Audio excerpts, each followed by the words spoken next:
Good afternoon, everyone. Let's review the red auroras. Scientists are creating an artificial air glow in the sky for 4 days. Buying versus renting in America. When we move to Europe, it's something different at the castles with the Antiquitech intact. Frankfurt 1628. Star Fort, anyone? If you want to visit anywhere, tourism's full recovery. Maybe not the economy. We're going to have to think of breaking free of the confines, facing the danger and coming down with the belly smack. Because there's safety in numbers and enough of us think in a certain way, we can bend the reality that's physically around us.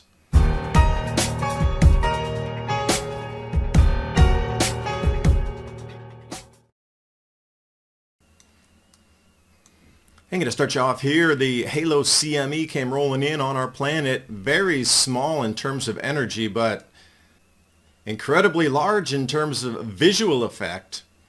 Both North and South Pole. This is over Ukraine. Everybody was kind of in a little woo-woo, freaked out by this. They don't normally see red aurora. On the eve of integral launches into new areas all over England, UK, Ireland, Scotland, Wales, seeing red aurora, but this one, Stonehenge, always a favorite. Now, why did I pick up on the auroras? Well, we have something strange. 4 days of experimental research into our atmosphere, pulsating enough power up there to turn on what you would consider aurora, quote-unquote air glow, artificial air glow. Now, how much frequency and power does it take to mimic incoming solar radiation and charged particles to light up the sky in the upper atmosphere 30 miles above our heads? Now, what type of technology do you think this is? The artificial air glow. So if you see consistent green auroras for 4 days, that's them experimenting on our skies. Thanks, HARP. And staying on the theme of skies, well, off the planet, visible from the Earth through the skies, the highest resolution ever put forth from the moon. Tens of thousands of images here at something like 30 gigabytes per image were overlaid to get this for you. Now you notice around the 10 o'clock position we have that anomaly of some unknown heights of tens of miles into the air. Is it an obelisk? Not sure. But moving content over to Patreon, just put up something very similar to this type of video in the Adapt 2030 format over there for you with the slide deck, so you can see the images in a PDF format.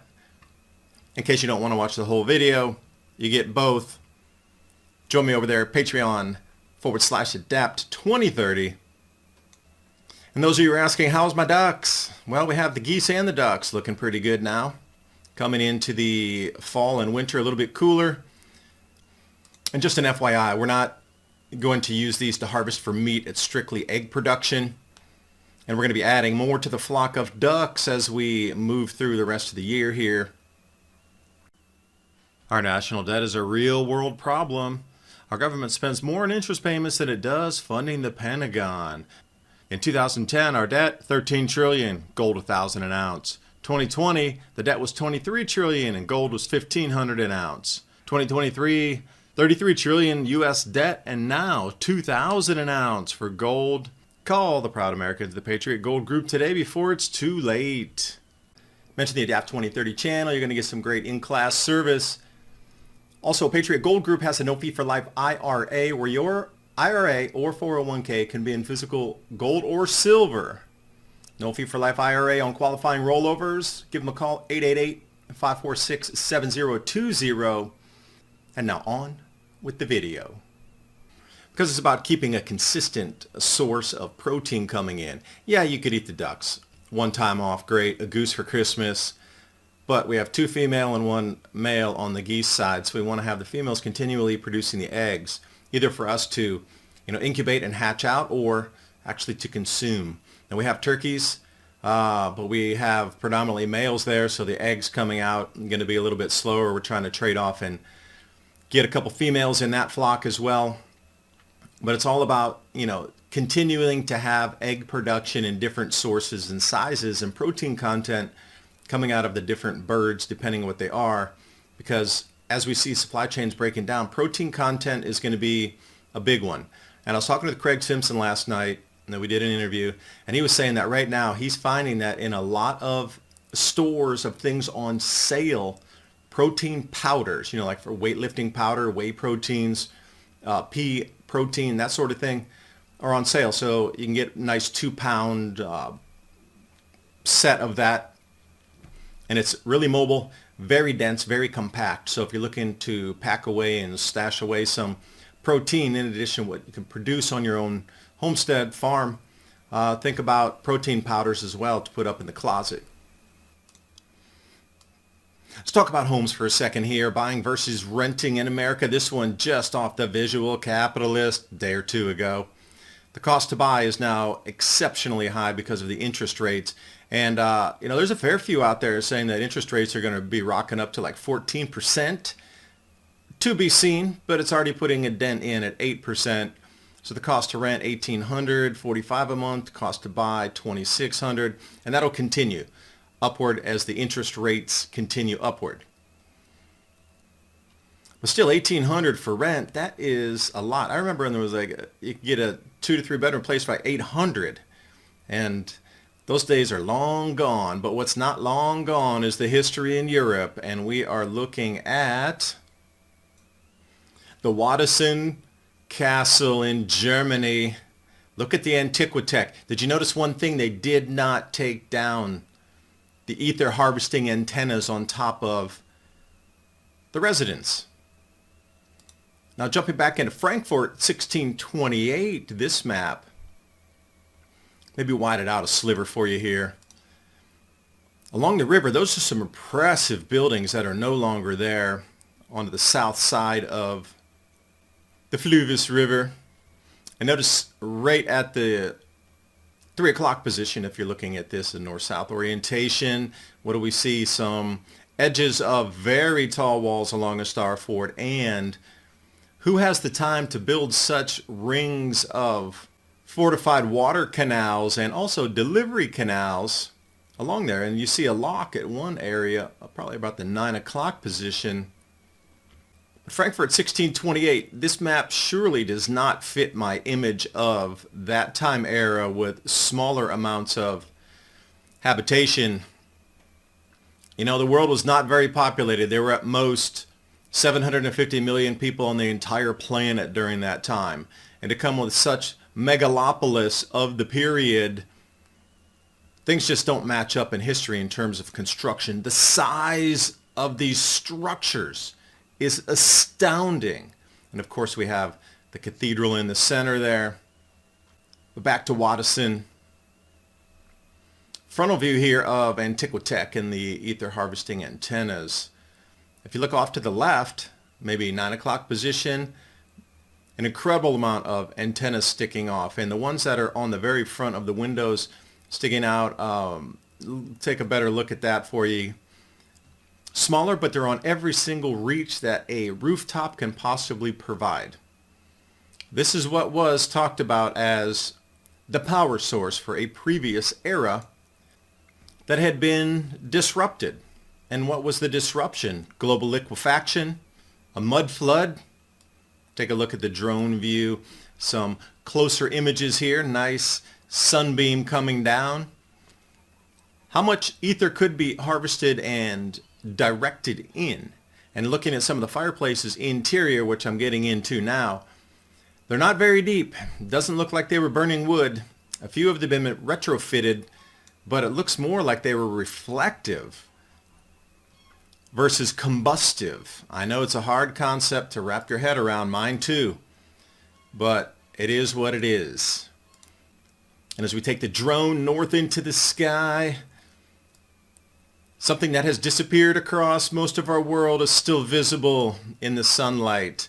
And I might ask you, what are those perceived quote-unquote statues Or are they also harvesting antenna? Because we see it wherever you look. From the old lithographs, it does seem to be something far larger than lightning antenna. You cannot tell me those previous images were lightning antenna. And lightning ground rods. And we see something across the entire spectrum of our world at that time, including giant cathedrals, which are almost at the non-repairable state of today. We can't replicate and even repair to some remotely close quality that was built in some 1300s. That was what you saw in the previous map. There does seem to be a lot of lost history, and with the events of today and everything being electronic mainly, if all the electronic digitized information disappeared from our world and we were truly left with just books, we'd be reset back into the 1970s, 1980s. A lot of those books have been destroyed as well. Where would that leave our world in another 200 to 400 years to explain away how our civilization shrunk, collapsed, reformed? And can we explain away some? Imagine them trying to explain away the CERN Hadron Collider that is how many miles in circumference? Oh, they were just building a water tunnel or something. You know, a lot of things that we have built today, like the giant overpasses that we see on 8-lane highways, 16-lane highways around LA. How would you explain that? Those would be what is considered like the Baalbek megaliths of our time, 400 to 800 or 1,000 years from now. There would be a lot of unexplained remnants that would show something technological was far more advanced than the history they will write and explain to the persons that are coming out of serfdom. It'll just be recycled again, another 600, 1,200 year cycle. But there's going to be remnants that will be visible, that there was something far larger and far more technologically advanced going on than the history books of the future will represent of our time as well. And if you want to visit some of these places, which I'm showing you here, tourism's standing still. Economic environment is the reason a lot of people aren't traveling. That's 3/4 of the planet says too expensive to travel. So it's basically a travel lockdown, higher transport and accommodation costs. So by the time you put less money for traveling and then, you know, much higher prices for staying or getting on those airplanes, which I can attest to, some of the prices we're looking at are like 2 to 3 times more expensive. And then the salary needed to buy a home. This is kind of a heat map here, showing you where it's the most expensive. The taller the pillar, like the Gothic cathedral, the more expensive it is. Obviously, California. So the salary you need to buy a home is far more than it used to be. So if you're looking at a doubling of salary to be able to buy a home, our economic environment's not providing that either. If you're able to accrue some farmland and maybe some buildings, some barns, this is going to be the way that you'll be riding through some of the chaos. If you're able to produce some of your own food, share with others, and have a community around you.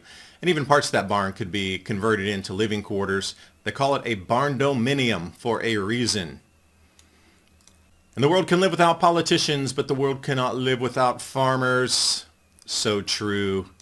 Grow your own food because you won't be so reliant on the supply chains. Still, reliance will be there, but not at the level it is now where 3 days in your fridge goes after 3 days and you have zero.